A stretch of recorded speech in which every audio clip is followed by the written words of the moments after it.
okay. Whoever's inner critic is going off. I celebrate that.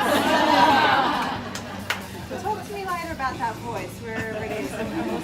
We'll see if the practical strategies we learn tonight work. Scaffolding of where we're going to go tonight.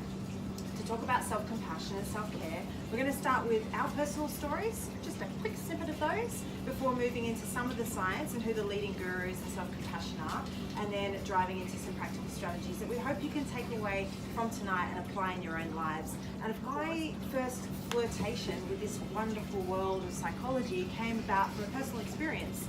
I was actually in a previous career an actor and a presenter, which seems really different, but actually I think they're both about storytelling and human behaviour and understanding kind of what makes us tick. So again, it's not too much of a bridge, but at the age of 19, I actually found myself on a date with trauma. It was a pretty unexpected date, and I thought at the time I'd be okay, and that I'd just kind of get up and be a little bit shaken, but really be able to pull myself together. Wasn't the case. Trauma had other plans, like a long-term love affair.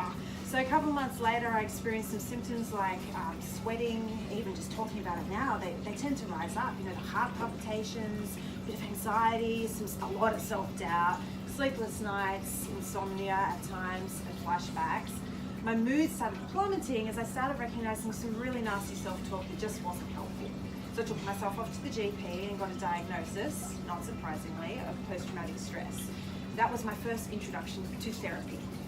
I got hooked pretty quickly because I started to observe it from the outside in of how amazing it was to be able to learn these practical strategies that all of a sudden I was able to calm my system, and I was able to observe my experiences, not something that was, I guess, an attack on myself and my ability to move in the world, but actually a celebration of my strengths.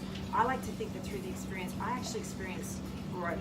And we know in the science that there is a thing called post-traumatic growth. Now that's not everybody's experience. And I was really fortunate because I really loved this thing called therapy, so much so that I started to go and do 10 years of study to become a psychologist. Still working on that. It takes a long time. Trust me, if you want anything to push your triggers, go and unpack them all in a psychology room with your supervisor, because it's really important to be able to park that stuff, but you got to figure out what that stuff is first. It's kind of a process. I was practicing for quite a long time and working in particular with youth at risk. That's an area of passion of mine, and I kind of thought I had this armour, that it was all working really well and lots of practical strategies. Then 2017 hit. I was in the middle of studying my master's in clin psych, and all of a sudden I felt like I was overwhelmed and bombarded with all these stories from people sharing what happened to them. You'll notice I don't share the details of my story, and I think that's really important. I don't think the details are all that relevant. I hope that everybody takes out a meaning. And the reason I share a bit of my story is because I think in this era of storytelling, it's about time the health profession stood up and said, yep, we've got some stories to tell too. There are the ups, the downs, and everything in between. Because I think it's just like you expect your, I guess, your personal coach or your when you're going to a sporting environment. Yeah, you want to know that when they've had bad days and they've sprained their ankles, they can still get back up and they can work too. Makes us a little bit more relatable. Well, mental health profession does the same thing. We can be at the top of our game in terms of understanding strategies, and we can still have hiccups. So that's a part of why I share the story. And the other part is to give you a little bit of context as to why I'm so passionate about this stuff, and I think everybody needs to have access. So back to the story. I find myself in 2017 bombarded by these stories, no matter where I went. And I remember distinctly walking into the supermarket and overhearing a couple of women who'd said to each other, you know, what's all this about? You know, back in my day, you just got on with these things. Who are these people even? Why are they even mentioning all this stuff? Why is it even relevant? So my inner critic starts going, yeah, right, shame again, guilt again. Why did I make such a fuss at the time? And then I started thinking, hang on a second, self-critic, thought we had this covered. What kind of psychologist are you going to be? You're going to get caught out. You haven't got your stuff going. You can't go and help anybody else.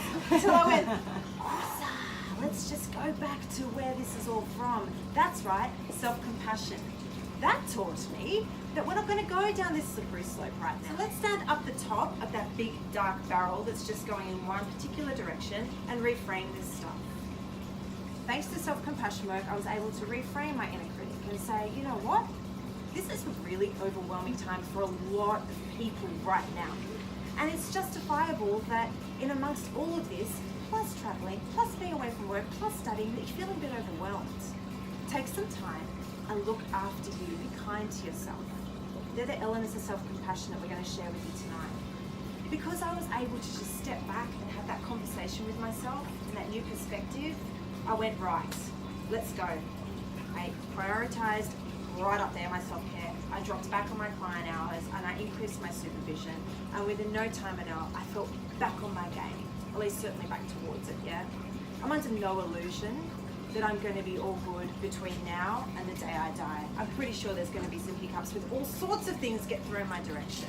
But I feel really confident that the strategies that we know in the science of self-care that we can all learn are going to be really useful for me and those I share them with when it comes to working in their workplaces and their families, the people they love and the people themselves. That's a little bit about my story. I appreciate I might have taken this down a little bit there, and I'd like to pass you over to Jenna for the road back up again.